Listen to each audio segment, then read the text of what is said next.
So thank you very much, John, and thank you for this opportunity to come and present with some of my research to all of you here, and thank you for being here. I work with the International Institute for Applied Systems Analysis in Vienna, and most of my research focuses on household energy access and household energy poverty, and how that relates to environment and development and so on. So what I'll present here is some of the recent research output from our group and the work that we've been doing. What I'm hoping to do over the next 30-35 minutes is really just very briefly go over a little bit on the background on the Sustainable Development Goals, and specifically the whole issue of energy poverty, the scale of this problem, and some of the implications of the problem. And then really focus on how providing access to energy universally, modern energy that is, how that might impact emissions. So how that sort of might impact the climate problem. And then looking at the flip side, which is really looking at how climate mitigation policy might impact access goals. So looking at the other side of the issue. And then have some time for discussion and questions at the end of the talk. So a lot of you may have seen this picture already, maybe some of you haven't seen them, but recently in September of last year, the United Nations agreed on the Sustainable Development Goals. There are 17 goals that have been agreed upon, and actually the Sustainable Development Goals kind of are the successor to the Millennium Development Goals, which were 7 or 8, 7 in number as far as I remember. And basically some of the sort of downsides or the limitations of the Millennium Development Goals that have been discussed are the fact that they focused only on the socio-economic, they didn't focus enough on the environmental side, and that even in terms of the socio-economic, they only looked at one spectrum or one side of the distribution spectrum, which is the low end, but didn't look at the whole issue of equitable development. So really the Sustainable Development Goals have tried to overcome this. I mean, the number of goals is of course now twice as many, more than twice as many, 17, but they really are trying to look at social, environmental, and economic dimensions of development, and really trying to address development in a more holistic and in a more equitable manner. So you see that you have goals there that are specifically looking at reducing inequalities, for example, in addition to, of course, providing basic services at the low end of the distribution spectrum. And then there are, of course, also goals that are related to the environment. Now, of course, these goals were all sort of decided upon individually. But one might question what are the synergies and trade-offs in achieving these goals. And this is a really rich area for research going forward, which we are hoping to sort of look at in more detail over the next years.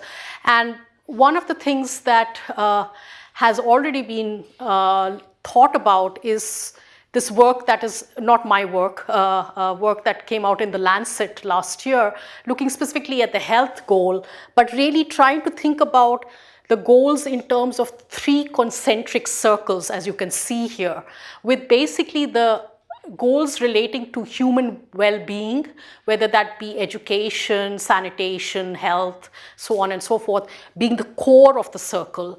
Then having all the infrastructure requirements to address some of these well-being issues being the outer or the middle circle, and then the ecosystem and the environmental being the outermost circle. So of course this would be just one example of a framework that one could use to try to analyze some of the potential synergies and trade-offs between the various goals.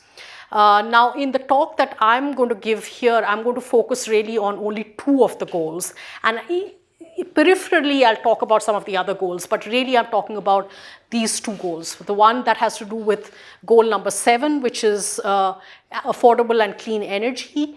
And here I'm going to focus really on providing universal access to affordable and reliable and modern energy services. And then, of course, the goal that has to do with climate action. And there again, I'm going to really talk about only the climate mitigation side of it, not the adaptation side of it. So just a little bit of background. We all know that modern energy access is fundamental to development. It underpins all our basic essential aspirations, whether it has to do with community amenities, whether it has to do with lighting, mobility,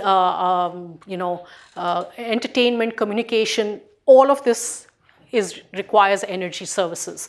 Furthermore, energy is an input into production. We know we need energy to increase productivity, to enhance production and to grow.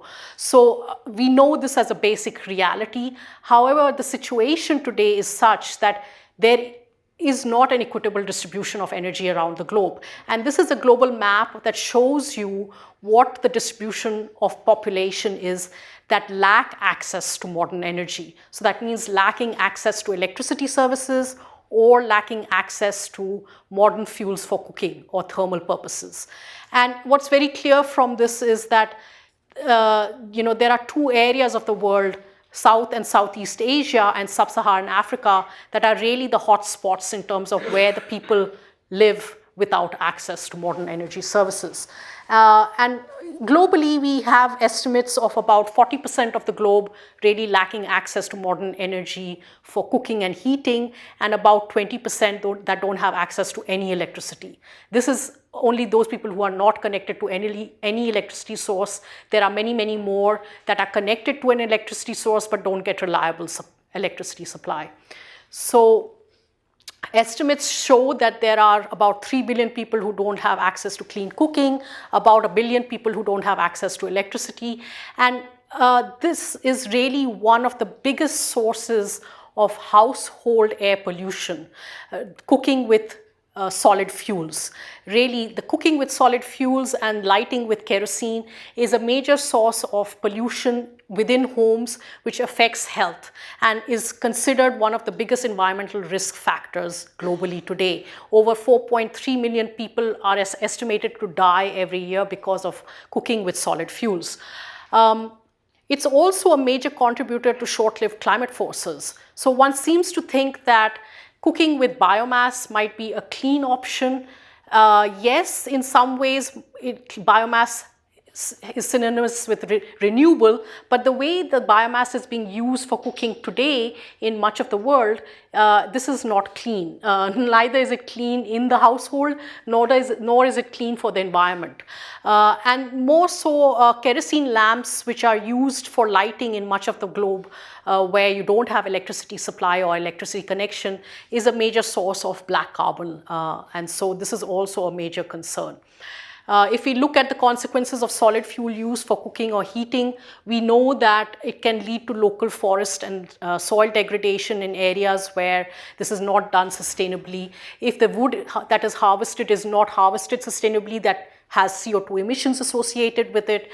Furthermore, as I mentioned before, because the combustion of the solid fuels in these very inefficient stoves is incomplete. There are products of incomplete combustion. There are non-CO2 GHGs being emitted, which of course has climate implications.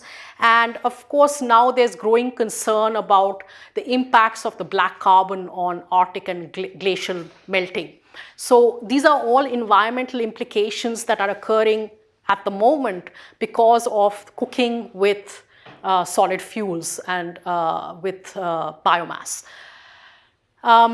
So what are the emissions impacts of achieving access goals?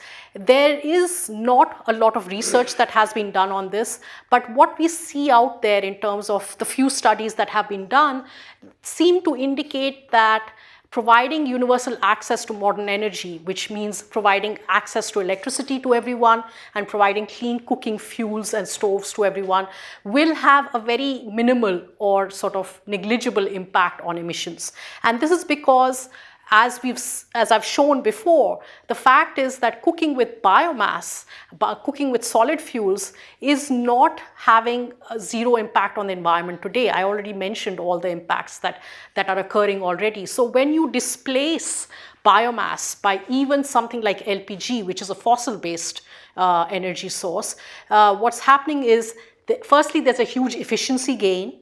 So you're displacing a lot of biomass for a little bit of gas.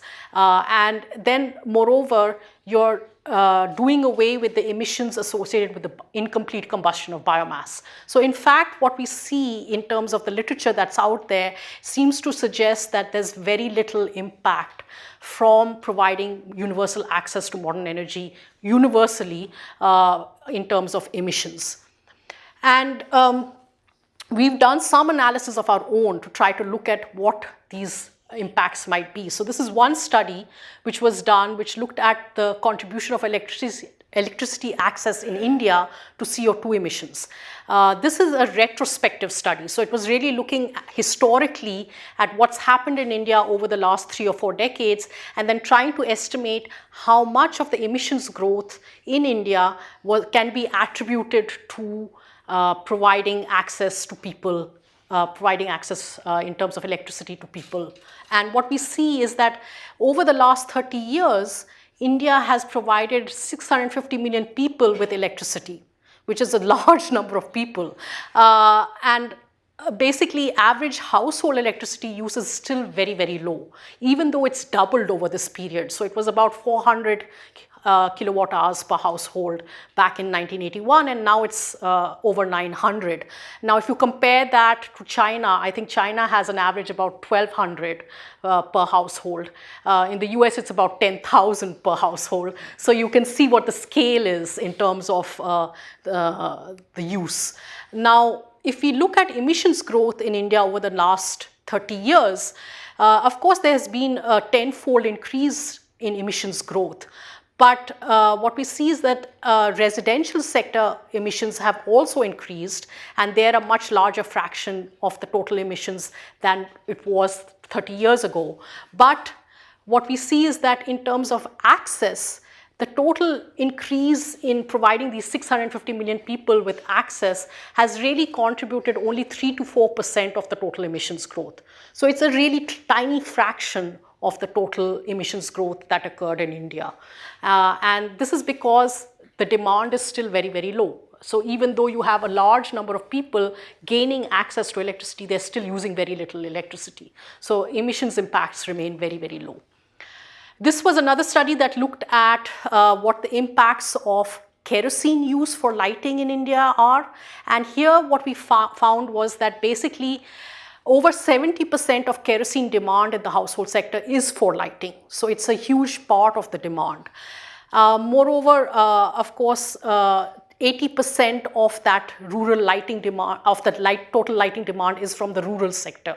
Because of course, in the rural sector, you have many, many households that are not connected to the grid. So they have no other source of lighting other than kerosene.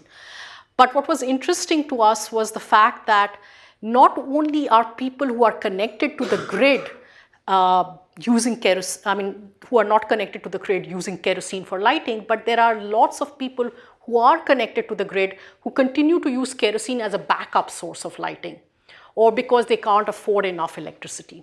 So basically, the issue of reliability of electric supply is equally important to really providing connections, because if you're providing connections and don't provide reliable electricity supply, people will continue using fuels like kerosene for lighting because they have no other option. So yeah, overall we found that 65% of kerosene used for lighting was used as a backup source in homes that were already connected to the grid. And what are the impacts of kerosene lighting in India? We looked at some of the economic impacts, the emissions, and the health impacts of kerosene lighting. And what we found was really, again, much of these impacts are in households that are already electrified. So what you can see here is that in terms of consumption, 65% is in electrified households. The emissions, about 60% of the total emissions are, of course, from electrified households. And even in terms of the health impacts, about half of them are in households that are already connected to electricity sources. We tried to calculate some of the economic costs in terms of the deadweight loss, and we estimated this would be about $1 billion US. If you take a conservative $30 per ton carbon price, then the social cost varies over $1 billion in terms of what we estimated. We also did a number of scenarios to see, okay, how much would kerosene demand decline if we provided more access, so providing more people with connections versus providing people with more reliable supply. And what we found is that just providing connections alone had relatively little impact on the demand because, as I said, much of the demand is still in households that are connected but don't get reliable supply. So in terms of reducing kerosene demand for lighting, what you need to do is really provide the connections but also improve the reliability of supply. That was the main thing that we found from this study. So basically we found, of course, that demand for backup light is substantial, and that because of this fuel stacking phenomena that we found even in the lighting sector, this has been studied earlier in the cooking sector, we found that really this has negative implications because it attenuates the benefits that could occur from shifting away from kerosene. Now, in terms of clean cooking access, as I mentioned already, what we are seeing globally and in many parts of the developing world is that though the share of people who are dependent on solid fuels is declining over time, the number of people relying on these fuels is still increasing because population growth outstrips the provision of modern fuels in these areas. So this is just an example of work that we've done for Guatemala, and what we see here is the share of people that are using solid fuels is declining, but the number of people using solid fuels continues to rise because of population growth.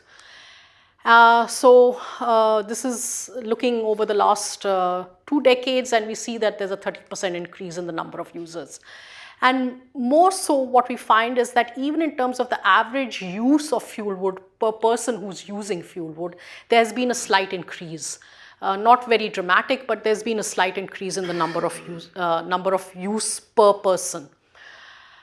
And in terms of emissions, as I mentioned before, however, shifting people away from solid fuels has a negligible impact on the environment in terms of emissions. And this is basically because you're displacing much of the biomass that is being combusted in very inefficient devices with a very little amount of LPG. And the emissions of LPG are not that high anyway. And so basically, if you account for all Kyoto gases, what we find is that the emissions impacts are really, really negligible. And if you take into account the fact that maybe some of the biomass that is being used is not sustainably being harvested, so that has CO2 emissions associated with it as well, then even more so shifting away from these biomass fuels could be beneficial for the environment. The last part of the talk, I really want to focus on a study where we've tried to look at the implications of mitigation policy on achieving access goals. So really the flip side of the question. So we're not going now to answer the question, okay, what will happen in terms of emissions if we provide access to modern energy for all? But what we're trying to answer is, okay, we know we want to provide access to energy to all, but we also have this climate problem out there and we want to solve that problem. So suppose we were to impose a mitigation policy, suppose we were to impose a carbon price, for example, what would be the implications of doing that for achieving an access goal? And in this work, we again started out by looking at the literature to see what was out there in terms of looking at this question. And there's not a lot out there, but what we did find was mostly a lot of studies that have tried to look at this question have said that, okay, as soon as you impose a carbon tax, what happens? Fossil fuel prices rise. And if fossil fuel prices rise, what is that going to mean? That's going to mean it's going to get more expensive for poor households to buy something like LPG. So already there is some evidence to show that yes, if you have a climate policy, this could have negative repercussions for poor people who might be wanting to shift away from solid fuels to, say, LPG for cooking. So that was sort of our starting point. Then we ran a number of scenarios, and here we have a picture that shows you what the number of solid fuel users is over a period of time, looking at different scenarios where NNP is a no new policy scenario, which is sort of like a baseline scenario where we have no climate policy, no access policy. And this is what we see in terms of the number of solid fuel users. So we have quite a big decline happening over time, and by 2050 you have only 0.2 billion people using solid fuels. This is the example again, we did a case study for South Asia. However, as you impose a carbon price, so this is $10, $20, $30, $40 per ton carbon dioxide equivalent, you see that really what's happening is it's having an impact in terms of the solid fuel users, because now it's getting more expensive for people to buy LPG. And we found that really, 336 million additional solid fuel users could be the case if you have a C30, so a $30 per ton carbon price. So that's quite a significant number.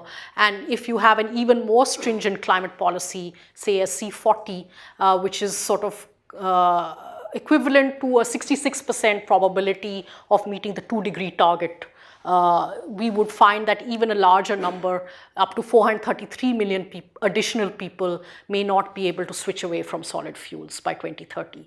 So that's a 20% increase in the number of people who would be still relying on solid fuels in 2030.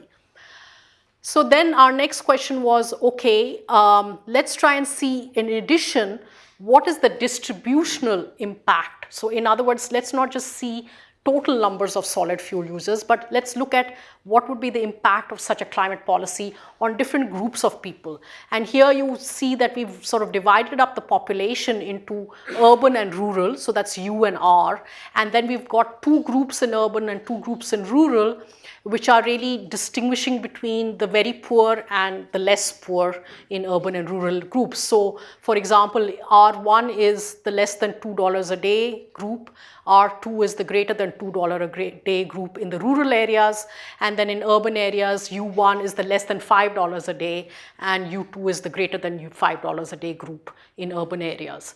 And basically what we found, interestingly, is that for the very poor, so that's the rural poorest group, the impact of a climate policy is negligible.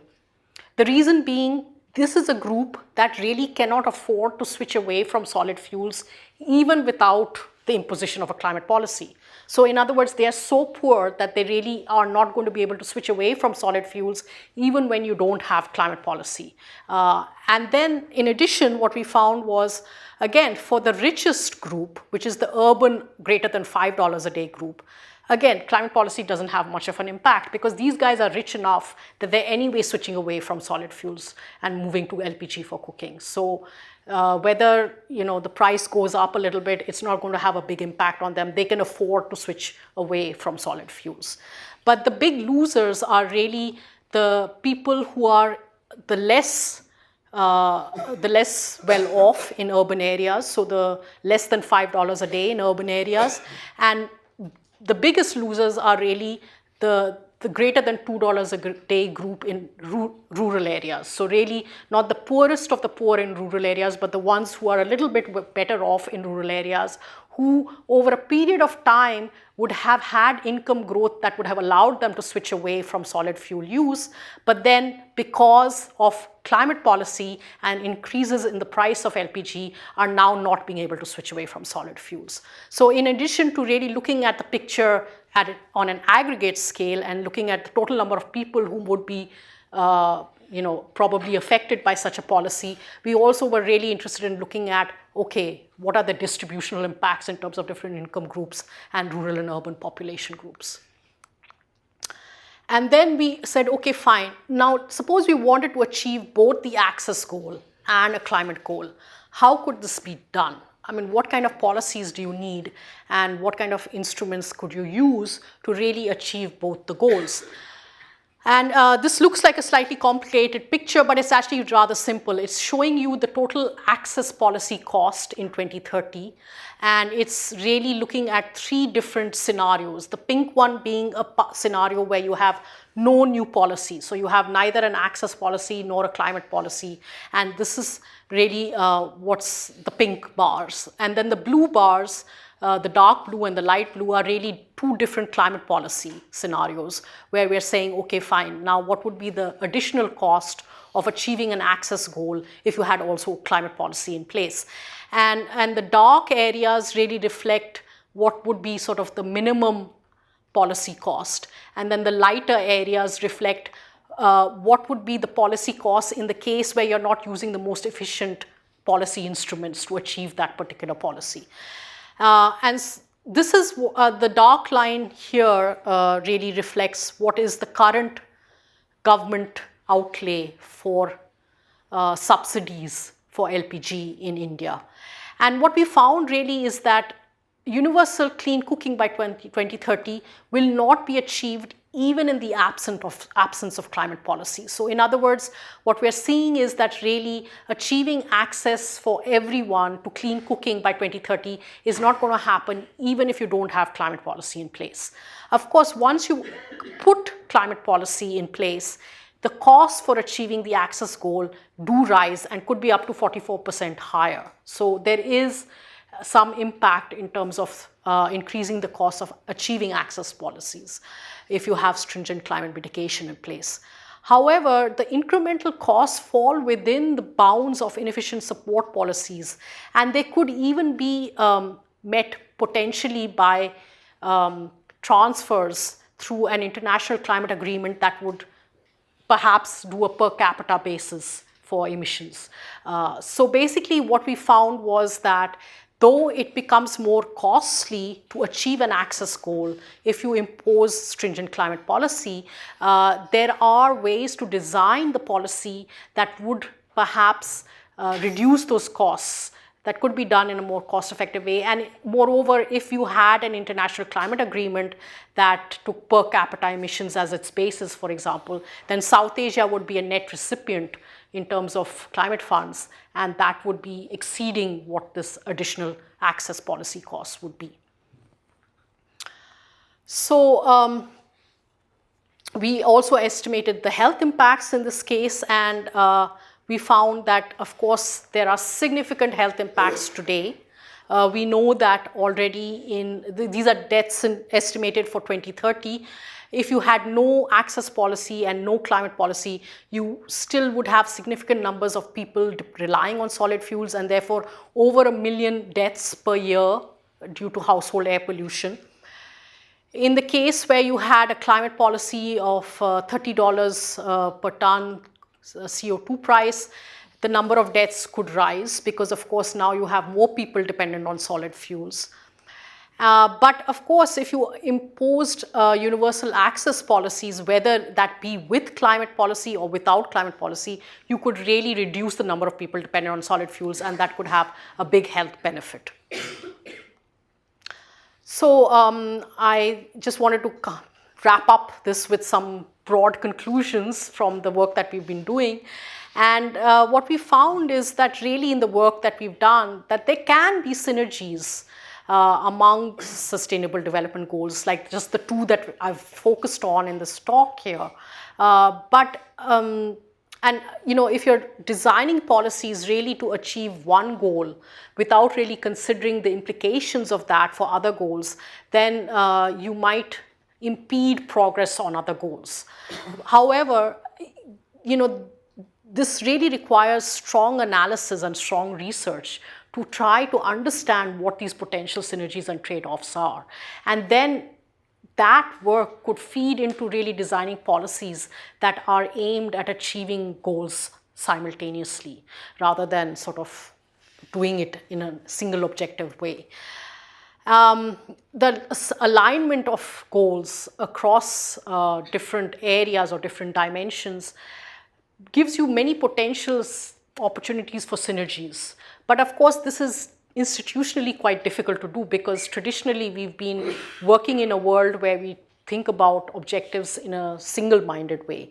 So, of course, this will require a lot of institutional change and will be challenging in terms of policy and politics. But I think analysis of the kind that we've been doing helps to inform that. So, with that, I just want to thank you, all of you, for your attention, and I'm happy to take questions and comments.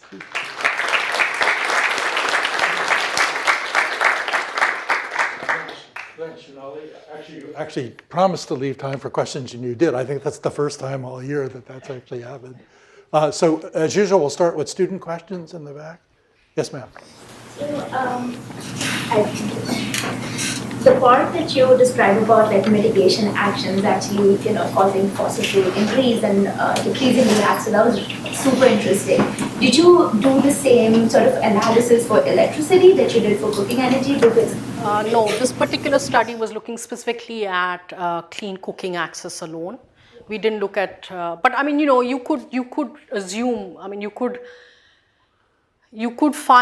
think that in countries where a lot of the electricity production is from fossil-based sources, you would have similar implications playing out. I guess I was just thinking of in terms of, since you did present South Asia, like a lot of what's happening in South Asia is this leapfrogging towards distributed renewables. And so how does that start playing into the access versus mitigation sort of scenario? Yeah, I mean, that's a good question, and that's kind of quite a separate issue because, of course, there are efforts to really leapfrog into distributed generation and renewable-based distributed generation. But so far, in terms of the scale, we're not seeing that it's as large as we would want it to be, perhaps, if you really wanted to do it with an emissions focus, because you're not having very large numbers. The largest number of people who are getting connected are those who are still being connected by the central grid. You talked about climate policies and access policies, but those two seem to be very different things, because climate policies can be attributed at the end of distribution chains where it's an added cost to consumers who are buying energy, while access policies would mean creating completely new distribution networks. Considering the large scale of the problem, could you comment on which one would be easier and what's the best way going forward, whether it should be a climate policy or an access policy? I don't think it has to be an either-or question, actually. I mean, I think it's really trying to think about these things together, and which hasn't been done in the past. And that's what the analysis that we're trying to do is trying to sort of push policy towards, is thinking about these problems together, because you need access policies, no doubt. And you're right, to a large part, the access policies are a question of infrastructure availability. And so that means really increasing distribution, increasing transmission, increasing the network for many of these energy sources.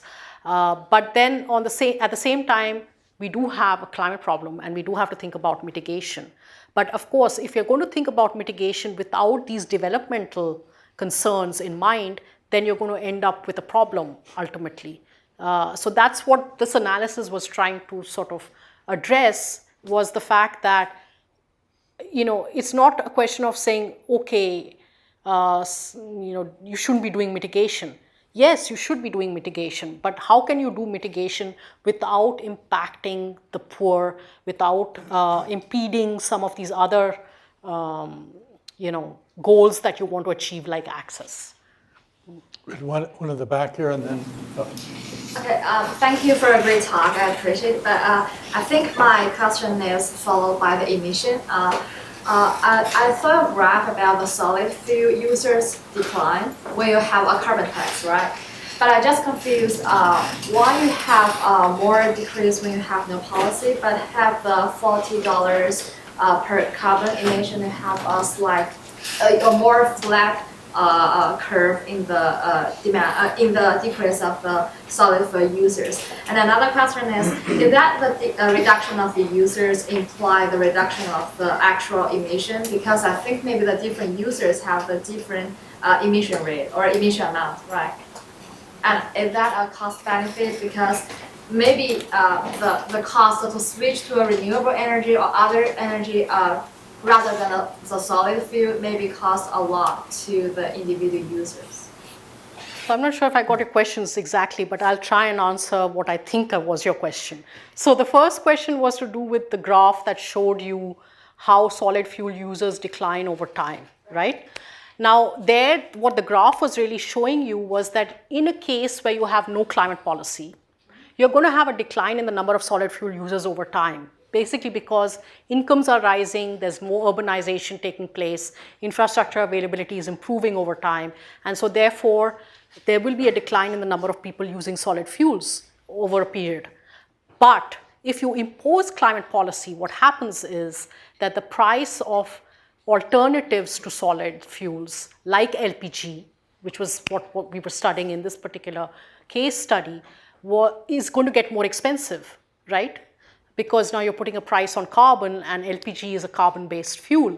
So as the price of LPG goes up, then what's going to happen is that the number of people dependent on people who want to move away from solid fuels, but are having a certain amount of income growth that doesn't allow them to buy at a certain price, they're not going to be able to make that switch.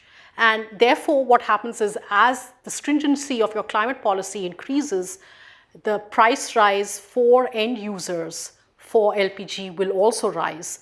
And subsequently, what happens is the number of people or the number of people using solid fuels will continue to reduce over time, but it will be much lower than what would have happened if you didn't have the climate policy in place. So that's all that graphic was showing you, really. I think your second question, I didn't understand just exactly what you had in mind there, but this was not really a cost-benefit analysis at all. We were looking at really what is the implications in terms of the number of people dependent on solid fuels over a period of time if you impose climate policy. I don't know if that answers the question, but maybe we can discuss further later on. Remember, solid fuels here are non-market solid fuels, so they are literally dung and all kinds of mixed wood. Yes. We know here in the US that we used to love our fireplaces. I had one which I use constantly, and we now know even here the health impacts of that are very, very bad. Yeah. I was wondering if you could just speak a little bit on what you think some good potential policies to both achieve the increased or universal access in the context of also climate mitigation might be, since it just sort of seemed very optimistic, and I'm just wondering, it seems very easy to sort of get that wrong and then be trying to achieve climate mitigation on the backs of very poor populations. Right. And sort of like what are some actual policy options to achieve them currently? Yeah, so I mean, for example, the kind of work that this work that I presented here suggests is that, for example, I'm not saying tomorrow this is going to happen, but suppose India was to impose climate mitigation policy. It would have to design the policy in a way that it really excludes the poorest of the poor, because you don't want them to not be able to shift to cleaner fuels, right? Because what we're showing with the analysis is that it is leading to an impact on these people. So, you could have things like policies that are already in place. So the Indian government has a policy where it's universal cash transfer policy, where basically what they do is that they don't any longer have a subsidy on LPG, but for certain population groups, you can get the equivalent of a subsidy back into your bank account once you buy the LPG cylinder. So if they had more policies of that kind in place, where, if there was supposedly an increase of, say, 10% or 20% on the LPG price because of a mitigation policy, and that money gets repatriated back into bank accounts for poor people so that it allows them to still make the switch to cleaner fuels, that would be a policy that should be able to achieve both goals simultaneously, right? And then on the other hand, of course, decarbonizing the entire electricity sector, that's clearly something that's going to have to be done at some point. But even now, as they're expanding access to electricity, seeing places where maybe decentralized solutions do work and renewable-based decentralized solutions could work would be one option. The other option is, of course, really thinking about new capacity that's coming online and trying to see whether one could do that at least in the most efficient way, even if it's not the most climate-friendly way.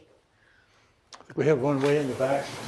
Yeah, this actually builds nicely off the previous question. So my question was going, is there an equivalent for something like RED, reduced emissions from deforestation and degradation, that could be designed around access? So maybe taking the national subsidies that you just mentioned to an international level. Are there discussions along those lines? Not really, because I mean, energy policy still tends to be something that's considered as a national policy, and unlike the forestry and forestry sector, where there's been sort of this work that has tried to now make it into an international thing. Of course, there are lots of discussions on sort of allocating climate funds for some of these access goals. Yeah. Resources from developed countries Right. towards I mean, developed. there's a lot of discussion ongoing in terms of that, but there haven't been any concrete decisions made as yet on doing that in sort of a systematic way. Ari? Hi, thanks so much for your talk. So you mentioned that in the event of a $30 per ton carbon tax, there would be a significant shortfall between the funds available for expanding energy access and the funds needed. And I'm wondering how that shortfall compares with the revenues that a country like India would actually see from a $30 a ton carbon tax, or if you really would need outside funding from. Yeah, no. I mean, it's a tiny fraction in terms of the share of funding that would come in from a $30 per ton carbon tax. And in fact, that's what we tried to show in terms of just in terms of international flows to India that could occur from a climate agreement where, say, there was a per capita emissions this thing. That would, even that, which is just, a small part of that, the whole funds that would get generated, would be large enough to cover the additional access costs. Did I see a hand on the other side? Our side? This side. Well, thank you very much for this nice talk. You bring up the subject of taxation. I'm just wondering if I can't afford more expensive clean energy, and how taxation can help, because it's not just that by taxation you change the incentives and I'm going for a cheaper probably energy because of the taxation that I select to and use it. But I need an infrastructure. I need to change. I need the equipment that I can't pay. So if I can't afford it, how if you tax me, it can help me. And now the question is, if I'm not going to pay for it, who are really you want to tax? Are other societies or other people who can afford it are supposed to actually pay for it? Yeah, I mean, so that's a good question, because I mean, of course, it's not just the fuel itself that's the barrier in terms of, or the cost of the fuel itself, that's the barrier in terms of switching away from solid fuels. It's also the equipment, as you rightly said. So in fact, in the analysis that we did, we looked at policies that reduce both the cost of the fuel and the cost of the stove. So rebates for stoves, for example, which is a big policy that is being tried in some parts of the world.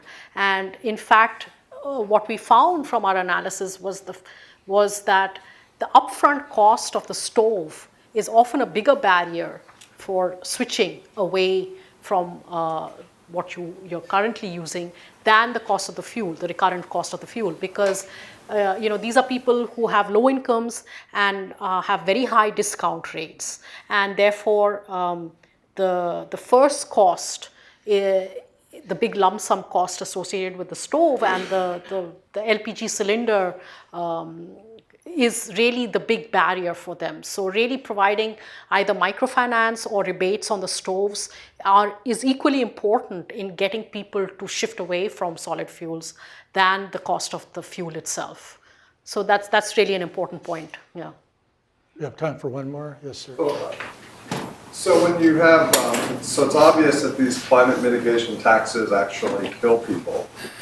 Seems like from your slide. And so how, is there any kind of thought process in how many, what's an acceptable number of people to lose in order to implement that? Yeah, well, I mean, I think that's a very provocative way of putting it, but that wasn't the lesson I wanted you to take away from this talk. I mean, yes, of course, what we are showing is really that the imposing a climate mitigation policy without thought for all of these other implications could have negative impacts in terms of deaths. Well, I guess I was just saying, is there any constraint put by that thought on the implication, imposing those taxes in the back? Yeah, so exactly that's exactly what the lesson from this work is, that you can't impose that climate policy tax, whatever it be, whether it's $10, $20, or $30 or $40, without protecting the poor. And people are thinking of that when they're...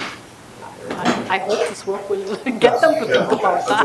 Just they're receptive to that. Yeah, it is tricky. I was at a big, at another post-Paris now conference last week, and I think Shonali's work is going to be influential because a lot of the problem is institutional discord. So you have different ministries who all want to be the boss, right. And I think they really do need to see these trade-offs, maybe just in just the way you presented them, to kind of get beyond their internal government bureaucracy kinds of differences up and down the government and between the different ministries. And I think, I mean, yes, I mean, it's frustrating how slowly this moves, but I think there is some thought going into this. I mean, for example, I mean, I normally take the example of India because I know policy the best in India. And yes, they have done this recent move really to have these cash transfers to poor people. And I think it's really an aimed at not really the climate policy, but the pressure is coming from the fact that they want to remove fossil fuel subsidies. And that's going to be a first step to really working towards decarbonizing the system. And already there was a huge amount of opposition to removing the fossil fuel subsidies, understandably. And so therefore they've realized that they have to have measures in place, they have to have policies in place to protect the poor, because otherwise nobody's going to accept these changes. Yes. And so that's happening. Great. With that, I would like to thank Shonali on behalf of all of us once again for a very thought-provoking talk.